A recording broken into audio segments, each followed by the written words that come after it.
গ্ৰন্থৰ সুবাসেৰে সুবাসিত হ'ব কলিয়াবৰ। কলিয়াবৰত পোনপ্ৰথমবাৰৰ বাবে অনুষ্ঠিত হ'ব কলিয়াবৰ গ্ৰন্থমেলা।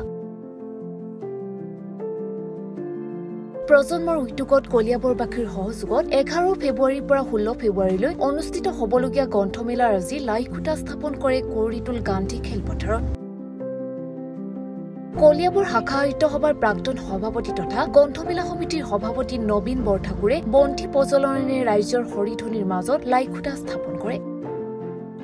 কলিয়াবৰ সকলোৱে জানে যে বিভিন্ন জাতি জনগোষ্ঠী ধৰ্মাৱলম্বীৰ লগতে প্ৰচুৰ সাংস্কৃতিক আৰু সাহিত্যৰ সম্ভাৰেৰে আমি কলিয়াবৰৰ জনজীৱন পৰিচালিত হৈ আহিছে। অসমৰ প্ৰথমখন ছপা গ্ৰন্থ আত্মৰাম শৰ্মাৰ বাইবেল ধৰ্ম পুস্তক এই কলিয়াবৰৰ লেখক আছিল। কিন্তু কলিয়াবৰত এখন স্থায়ী বাৰ্ষিক গ্ৰন্থমেলাৰ আমি অভাৱত ভুগিছিলোঁ। নতুন প্ৰজন্মৰ দ্বাৰা গঠিত হোৱা প্ৰজন্মৰ উদ্যোগত আৰু কলিয়াবৰীয়া বিদ্বান সমাজ সকলো দল সংগঠন ব্যক্তিক লৈ অহা 11 ফেব্ৰুৱাৰীৰ পৰা 16 ফেব্ৰুৱাৰীলৈ গান্ধী খেলপথাৰতে প্ৰথমখন গ্ৰন্থমেলাৰ আয়োজন কৰা হৈছে। তাৰে আজি লাইখুটা স্থাপন অনুষ্ঠান সম্পন্ন হৈছে। আমাৰ সভাপতি নবীন বৰঠাকুৰ ডাঙৰীয়াই কৰিছে। অনাগত দিনত এই গ্ৰন্থমেলাখন সফল কৰিবলৈ আমি সকলোৰে সহযোগিতা বিচাৰিছোঁ আৰু বৰ্ণাঢ্য আৰু ব্যতিক্ৰমী কাৰ্যসূচীৰে এই অনুষ্ঠানটো অনুষ্ঠিত হ'ব।